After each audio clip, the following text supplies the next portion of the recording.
Good day, I'm Dr. Chris Zimmer, and I wanted to do a very short video because I've got some last-minute messages that popped up stemming out of a comment in the last video, and this I think is very important, so let's get into it.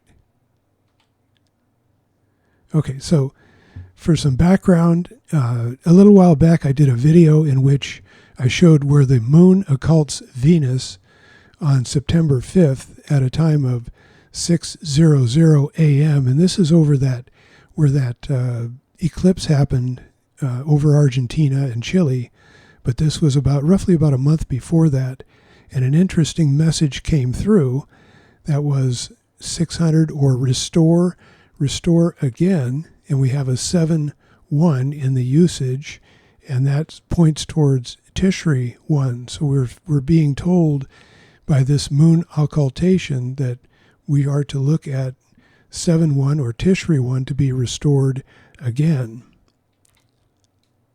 Okay, so that's just for some background regarding moon occultations. And I had a comment on the last video, and these are some last-minute finds. Patrick Riley, 1664, says, I've been sending out long-winded comments why December 24th is an important date. I missed something that a friend in Christ pointed out. I looked at the dates, September 23rd, 2017, that's that Revelation 12 sign, and December 24th this year, and found the difference, and he uses an inclusive day count here. I didn't see anything that stood out, but what I failed to do is find the total days and divide by 365. This came out to 7.26 years, a very noteworthy number, I would say so, that's harpazo. Now from Jerusalem's perspective, the moon will be on top of Spica in constellation Virgo at 11:11:11 on December 24th. Well, I tried this and I get a totally different time, but we'll get into that in just a moment. I'm not sure why, but anyway, two really good finds so far. And Spica Virginis is the Virgin's ear of grain, I agree. What many don't know is what the moon represents. I do not think it's the bride. I don't think so either. I think because we looked at a video quite a while back that I did where Orion seems to be throwing the moon into play as a messenger. And if we follow the moon, we get a number of different day counts and messages along the way, including occultations. And he goes on to say, if it was, this wouldn't make sense.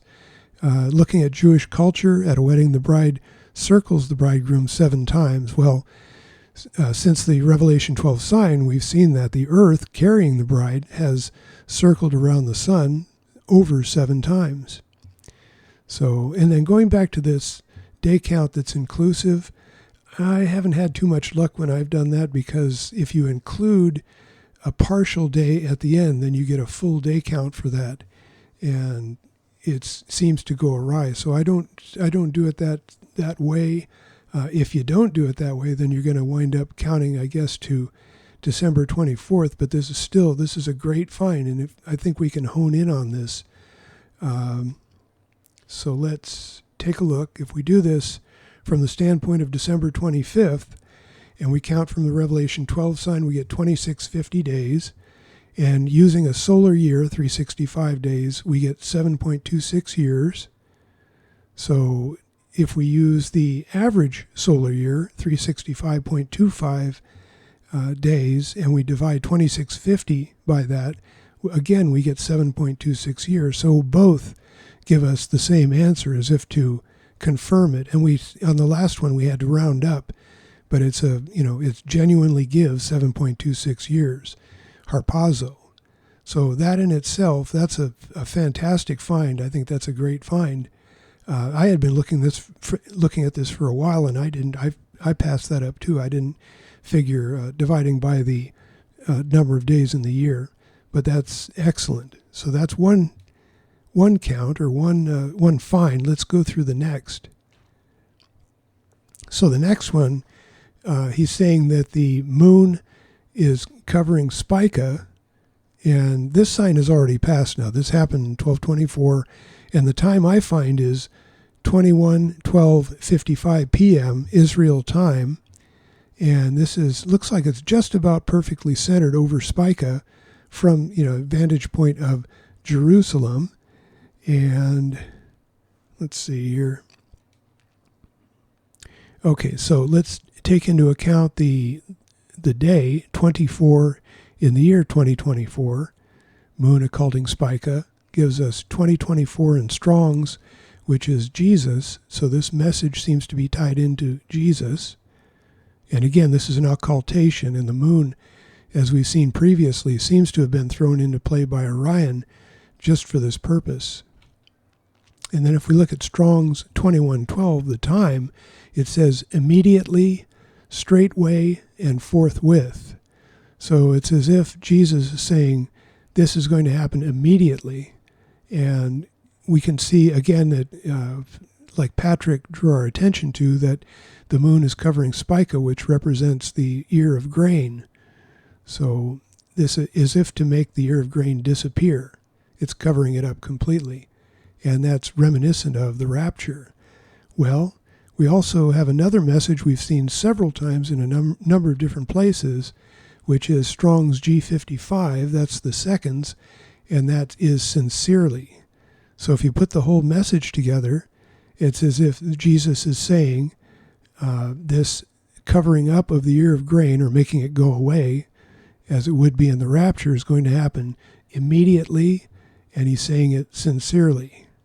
So I think that's what the message is. At least that's what it looks like. And if it's going to happen immediately, well, the 25th tomorrow morning is immediately. It's going to happen very soon. Cross our fingers. Just to kind of recap, we had a number of different day counts. 325 to Christmas is 9 months. 325 is deliver, so it's as if the child's going to be delivered on Christmas. And we also have, let's see here. We also have the occurrence of 211. There's that robbery theme. I'm not going to go through all that. I did this in a previous video.